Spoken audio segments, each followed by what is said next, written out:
ඔයාලට කොහොමද? හැමෝම සතුටින් නැති කියලා මම හිතනවා. ඉතින් වෙනද වගේම නිතරම මගේ WhatsApp එකට එන මැසේජ් එකකට රිප්ලයි කරන්නයි ආවේ. අක්කේ ඔයාගේ නයිට් ක්‍රීම් ප්‍රොඩක්ට් වලින් හොඳම නයිට් ක්‍රීම් එක මොකක්ද? මට ඒකෙන් එකක් එවන්නකෝ. ඇත්තටම නයිට් ක්‍රීම් එකේ හොඳ නරක තීරණය වෙන්නේ ඔයාගේ අවශ්‍යතාවය මත වගේම ඔයාගේ ස්කින් එකේ තියෙන ගැටලු අනුව. ඔයාට ඕන ඉක්මනින් සුදු වෙන්නද? එහෙමත් නැත්නම් ඔයාට ඕන ඔයාගේ ස්කින් එකේ තියෙන කලර් එක තව ටිකක් වැඩි කරගන්නද?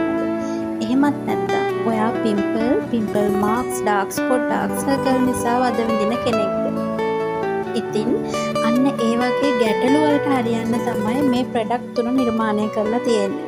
ඉක්මනට සුදු වෙන්න ආස ඔයාට ඒ වගේම තමයි ඔයාගේ ස්කින් එකේ කලර් එක චුට්ටක් වැඩි කරගන්න ආස ඔයාට වෙනම ප්‍රොඩක්ට් තියෙනවා. ඔයාගේ අවශ්‍යතාවය අනුව ප්‍රොඩක්ට් එක මිලදී ගැනීම ඔයාගේ වගකීමක්. මේ තමයි මම මගේ ස්කින් එකට යූස් කරන ප්‍රොඩක්ට් තුන. සීරම් එක, නයිට් ක්‍රීම් එක, ලිප් බාම්.